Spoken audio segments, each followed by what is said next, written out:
മോഹൻലാലും സംവിധായകൻ ജീത്തു ജോസഫും വീണ്ടും ഒന്നിക്കുന്ന ദൃശ്യം 3 എന്ന ചിത്രത്തിനായി സിനിമാ ലോകം ആകാംക്ഷയോടെ കാത്തിരിക്കുകയാണ്.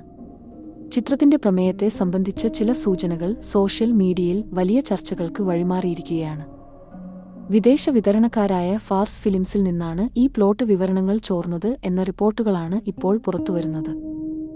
ജോർജ് കുട്ടി ഇത്തവണ തന്റെ കുടുംബത്തെ പുറംലോകത്തുനിന്ന് മാത്രമല്ല ഭയപ്പെടുത്തുന്ന ആ സത്യത്തിൽ നിന്നും ആ രഹസ്യത്തിന്റെ ഭാരത്തിൽ നിന്നും കൂടിയാണ് സംരക്ഷിക്കുന്നത്.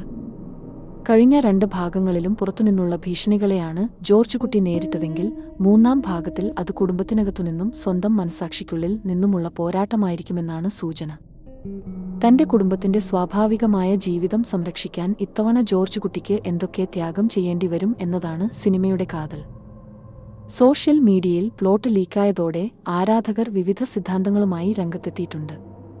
ജോർജ് കുട്ടിയുടെ ഒരു മകളുടെ വിവാഹവും അതിനെ തുടർന്ന് തെളിവുകൾ സഹിതം സത്യം വെളിപ്പെടുന്നതുമാകാം കഥയെന്ന് ചിലർ വിശ്വസിക്കുന്നു. പഴയ ആ മെമ്മറി കാർഡിലെ ദൃശ്യങ്ങളിലേക്കാണ് കഥ വീണ്ടും വിരൽ ചൂണ്ടുന്നതെന്ന് മറ്റു ചിലർ പറയുന്നു. 2026 ഏപ്രിൽ 2 ചിത്രം ലോകമെമ്പാടും പ്രദർശനത്തിനെത്തുമെന്നാണ് നിലവിലെ വിവരം.